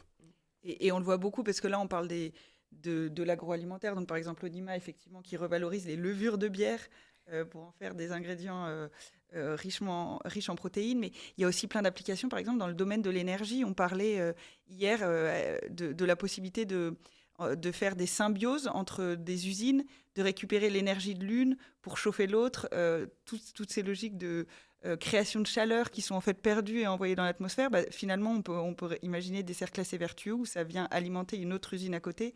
Il y a tout un tas d'applications assez c'est illimité. Enfin, je veux dire, c'est le potentiel, il est gigantesque. Mais il est gigantesque, il est vertueux et il a un vrai sous-jacent économique. C'est ça qui aide aussi, parce qu'il y a un vrai problème aussi à toutes les innovations où on se dit on va s'appuyer sur un green premium. Ça, en fait, c'est-à-dire des entreprises qui se disent je vais avoir un gros marché parce que je fais un peu mieux les choses, mais mon produit est beaucoup plus cher. Ça, en fait, à l'échelle, ça ne marche pas. Ça fonctionne pour quelques acteurs très, très engagés qui sont peut-être certains que tu vois. D'autres pour lesquels, il y en a d'autres qui sont juste confrontés à se dire j'ai une ligne de coût, je ne peux pas la faire augmenter, c'est juste impossible. Donc proposez-moi un produit qui a du sens économiquement. Et donc c'est vertueux aussi d'un point de vue économique. Et c'est dans ces cas-là, je trouve que ça a le plus de potentiel et de puissance. Parce que tu sais, c'est scalable en fait. À un moment, si on se dit les coquilles d'œufs, ok, je travaille à créer cette technologie. Mais en fait, il y a tellement de coquilles d'œufs. Et en plus, c'est tous les ans. Enfin, je veux dire, c'est que dans ce cas-là... tous les produits. Hein. Vraiment, oui, les œufs, c'est vraiment... Donc, en fait, c'est scalable parce qu'il y a un énorme marché à revaloriser. Et du coup, il y avait un autre sujet qui était le financement, justement, de ces startups industrielles. C'est un peu dans la continuité de la discussion. C'est qu'effectivement, toute cette économie-là, il va falloir aussi la financer. Et pas faire que du SaaS et de la mise en relation et du monitoring et tout, etc. Et donc, tu voulais aussi en parler, et c'est un peu ce que fait Sterling Ventures aussi. Oui, c'est une partie de ce qu'on fait. Effectivement, on a un portefeuille qui est assez réparti entre des sujets industriels ou des sujets qui sont plus qui sont plus liées à cette typologie dont on a besoin aussi, des SaaS, des plateformes, etc. Il y a besoin des deux, mais je trouve que l'angle de la transition écologique, environnementale par les startups, elle a beaucoup été pris par cet angle-là sur les dernières années. Quand on regardait les grands succès dont on a pu parler, c'est assez criant. Et c'est aussi parce que je trouve qu'on vient de dizaines d'années où on était rentré dans un modèle, je ne sais pas si vous vous rappelez, quand on disait il faut être fabless, c'est bien de savoir faire maintenant sans usine, il faut essayer de rendre les modèles vraiment scalables, se dire que on peut passer à l'échelle. C'est l'avènement du numérique tout puissant aussi. Enfin, je veux dire, ça va avec. Et le retour, pas en arrière, mais en tout cas le retour à une industrie lourde qui va avoir des vrais impacts aussi sur la chimie, le carbone, etc.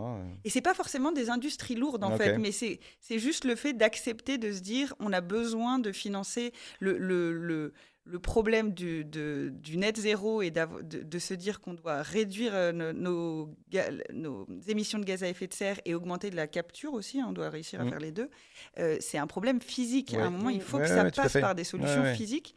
Et en fait, moi, je vois ça comme une bonne nouvelle, c'est qu'il y a une vraie prise de conscience de tout un tas d'acteurs, parce que les investisseurs ont leur rôle à jouer, les institutions aussi, les entreprises. Nous, on a des entreprises qui nous financent aussi parce qu'ils ont envie, ils savent qu'ils vont avoir besoin de ces solutions-là pour faire bouger leur industrie plus tard.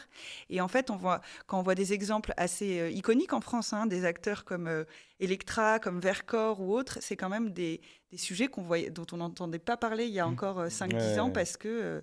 ça paraissait, c'est pas ce qu'on avait envie de financer. Il y a un contexte géopolitique aussi qui intervient dans une souveraineté sur certains éléments clés, les batteries. C'est vrai que il y a il y a un contexte qui s'entremêle, ça je suis d'accord. Et ça pose un peu la question de à quel point est-ce que cette direction qu'on est en train de prendre, on va réussir à la conserver. Et là, comme tu le disais, on est dans une période de flottement où ça pose beaucoup de questions. Mais parce que ça crée de l'emploi. Ça crée de l'emploi. Ça, c'est quand même quelque chose qui peut plaire à tout le monde. Et ça crée de l'emploi qui n'est pas délocalisé. Mais c'est vrai que, en tout cas, sur les dernières années, nous, on a vu... on s'est positionné très, très tôt sur ces sujets. Quand je parle d'Everdy, c'était il y a déjà 2-3 ans. Ça faisait peur encore à beaucoup, beaucoup d'investisseurs, ce type de sujet, parce que ça paraît pas très simple à déployer. Mais en fait, c'est aussi des projets qui ont des très belles barrières à l'entrée, qui créent de l'emploi, qui créent des solutions... qui vont avoir un impact colossal. Et moi, je vois ça comme une bonne nouvelle que le marché s'oriente vers le soutien de ces solutions-là. Je pense que ça faisait peur aux entrepreneurs aussi. Tu vois, tu parles de la prise de conscience. Je pense que la prise de conscience de l'intérêt de faire des modèles industriels, c'est aussi une réalité chez les entrepreneurs et les aspirants entrepreneurs. C'est quelque chose qu'on voit beaucoup. Moi, c'est au cœur de mon cheminement entrepreneurial aussi, qui est drivé par l'envie d'impact, de travailler sur ce sujet de l'alimentation durable, sur lequel j'avais une vraie volonté d'entreprendre.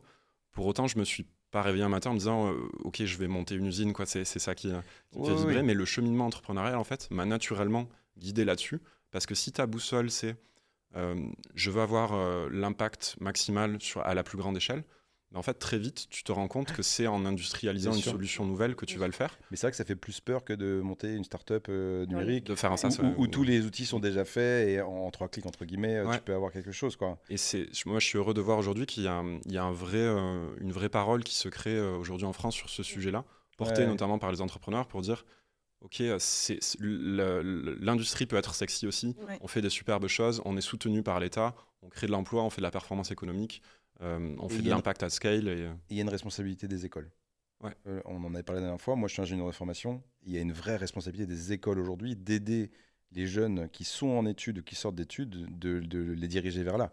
Et je trouve que c'est encore un petit peu mou de ce côté-là. Pour justement baisser, en tout cas, ce plafond de verre, de dire c'est dur de monter une usine.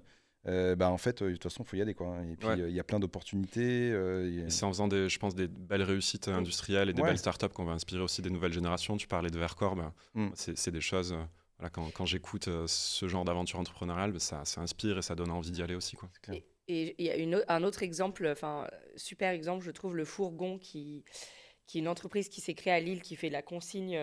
Mais alors, du coup, la consigne, donc, il lave des bocaux en verre et il livre les gens. Et en fait, j'écoutais un de ses fondateurs qui disait, qui était dans le numérique avant, qui a monté des boîtes, etc. Et il dit, en fait, là, je me lance sur quelque chose où il faut que je fasse de la logistique. Parce qu'en fait, il faut surtout que la livraison soit hyper pertinente, que ça soit pas un frein.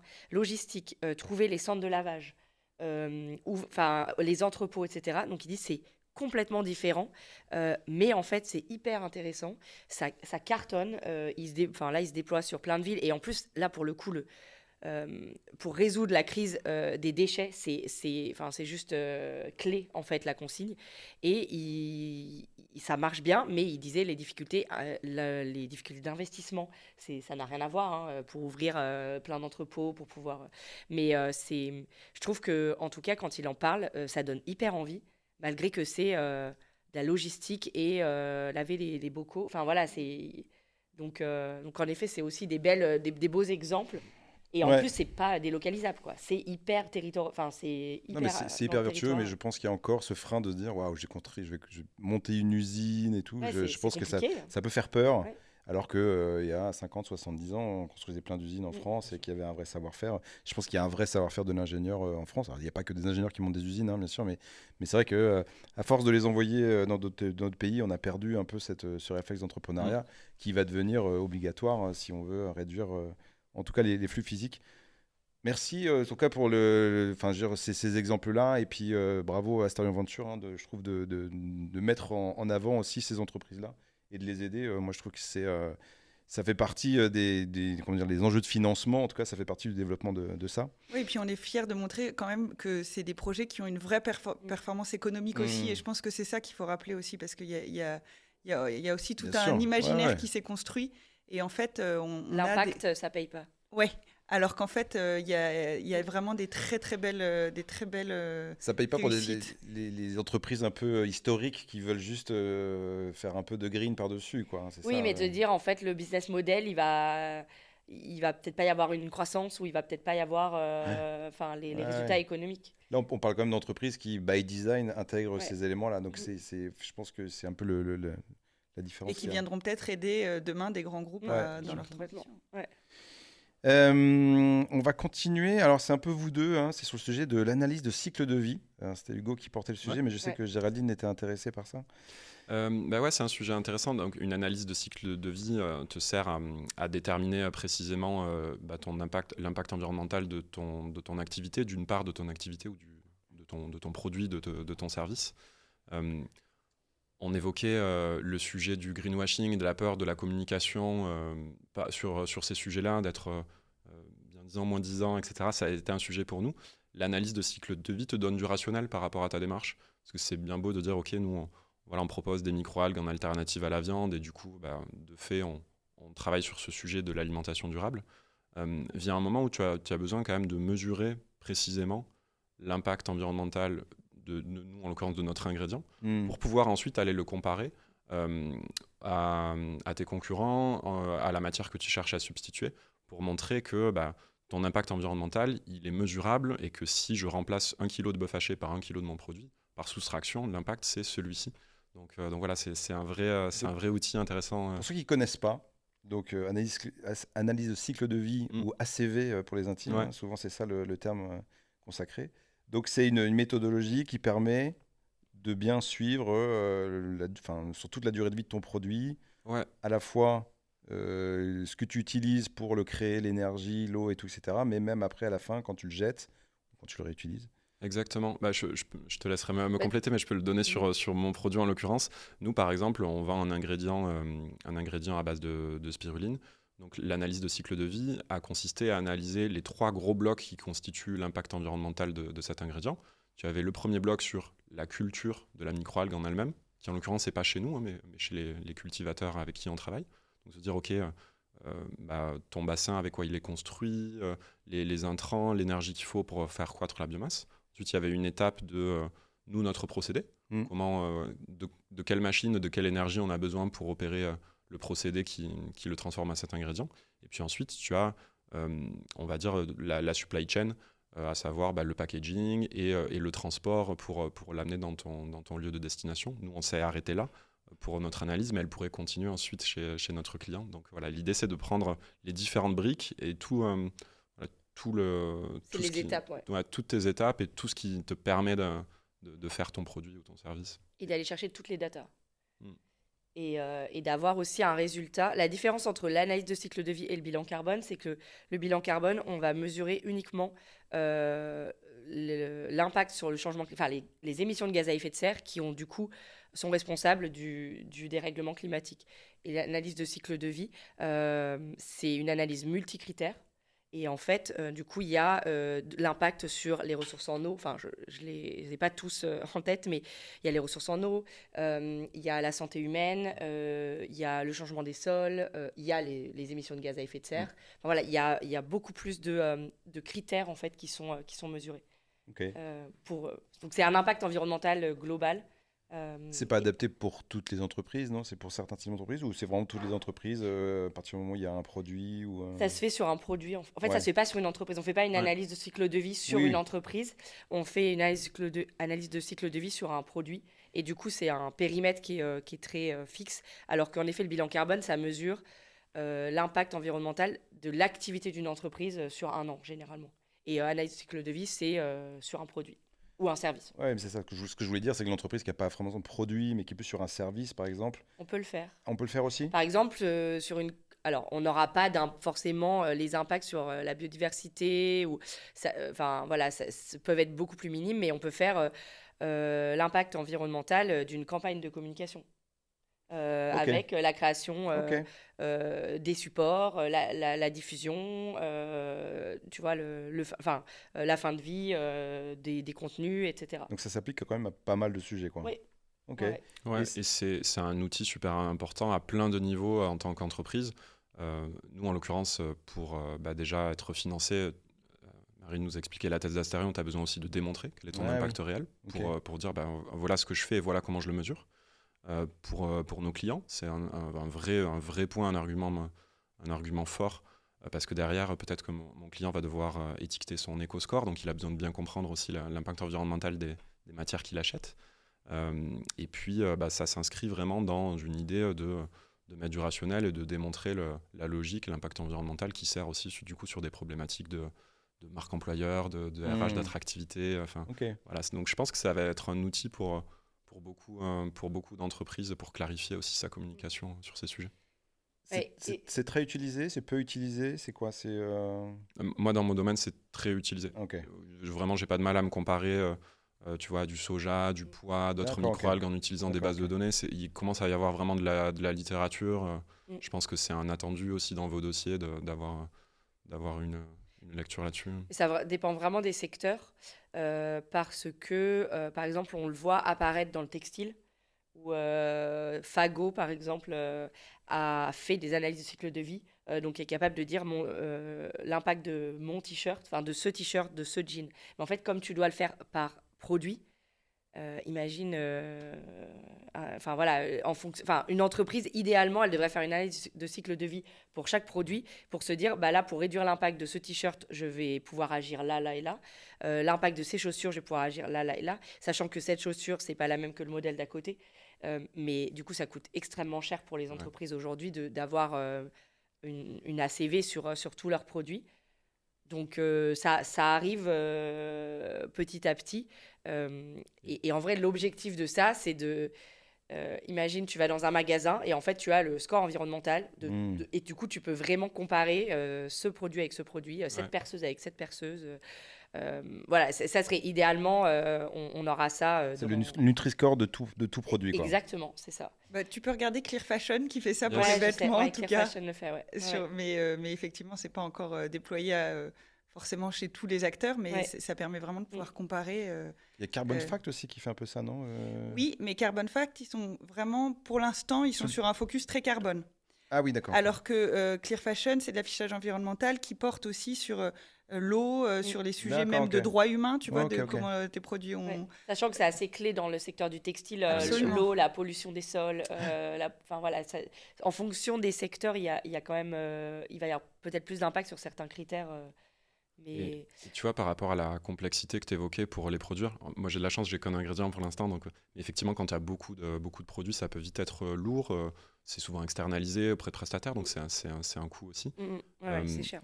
Je crois pas mal aux avancées technologiques et notamment aux avancées de l'IA pour venir apporter un peu de puissance là-dedans pour qu'on puisse en faire plus. Et tu vois, tu disais comment ça se croise, le climate et l'IA. Le crossover. Typiquement, sur ces sujets, ça peut aider parce que c'est complexe, rébarbatif, beaucoup de data agrégée, des modèles un peu complexes à faire. Et c'est typiquement des sujets sur lesquels l'IA peut permettre un peu d'accélération et qu'on ait plus d'analyse bien ficelée et plus de data ensuite à offrir aux consommateurs, quoi. On va aborder le dernier sujet parce que le temps passe très très vite. Moi, je passe un super moment et j'aurais passé des heures, mais malheureusement, il va falloir. Donc, je vais choisir un peu entre deux sujets. Géraldine, je te propose de terminer sur le marathon du Mont Blanc, qui est un petit peu, comment dire, un pas de côté par rapport à ce dont on a discuté jusqu'à présent, mais que je trouve assez intéressant sur les avancées C'est la sociétales. bonne nouvelle du jour. Ouais, voilà, sur les avancées un peu sociétales et tout. Donc, qu'a décidé les organisateurs du marathon du Mont Blanc? Ils ont décidé que pour l'édition 2025, ils réservent 40% des dossards à des personnes qui viennent en train.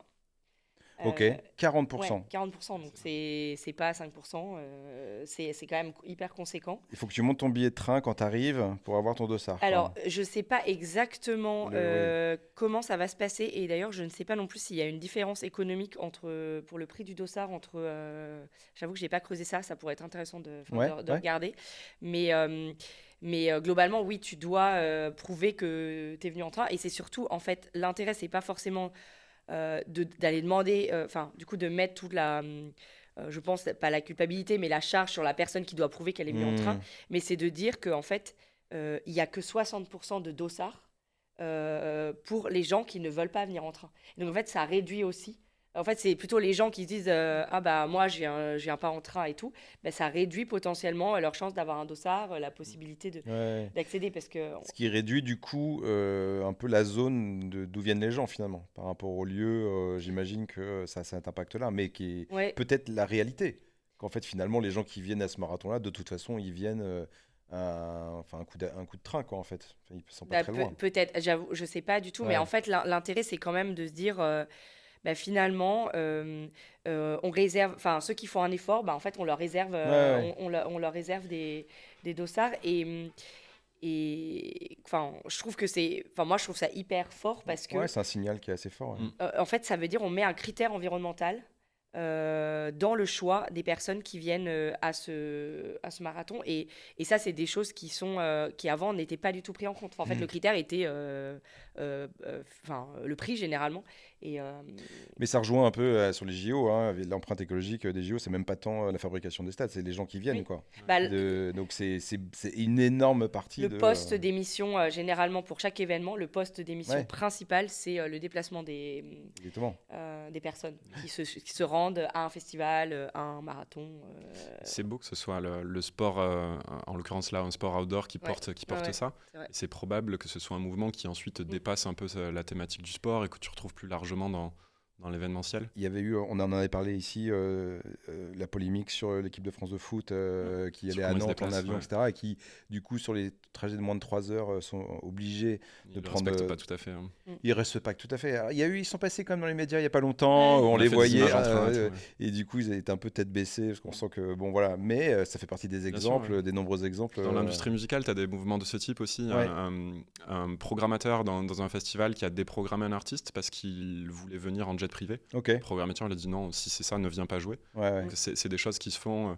Il y a toute En l'industrie visio. musicale, toute l'industrie musicale et notamment les artistes qui sont parfois très engagés sur ces sujets se questionnent eux-mêmes aussi sur comment on réinvente l'idée même d'une tournée qui nécessite évidemment beaucoup de déplacements. Comment on réinvente un peu cette industrie musicale qui vit beaucoup par l'événementiel pour l'aligner un peu mieux avec les convictions écologiques des artistes qui la font vivre ou du public aussi qui la C'est suit. une vraie réflexion. On a parlé de Taylor Swift. Je sais pas, vous avez vu passer un bilan carbone, À cause de ses voyages en jet, c'est ouais. l'équivalent d'un pays entier. Hein, donc, sur LinkedIn, on proposait qu'elle s'appelle Taylor Shift et que du coup, elle fasse des concerts en hologramme comme ça. Peut-être que c'est pas tout à fait pareil, mais en tout cas. Une transformation aussi dans le sport et l'événementiel. On va terminer sur cette belle note, en tout cas sur l'adaptation, qui n'est pas si douloureuse que ça finalement. Merci beaucoup, merci Hugo, merci Géraldine, merci Marine, en tout cas d'avoir participé à ce nouvel épisode. Merci à toi. Et on se retrouve bientôt pour un nouvel épisode. On va passer l'été un petit peu avant et puis on se retrouvera à la rentrée. Merci, à bientôt.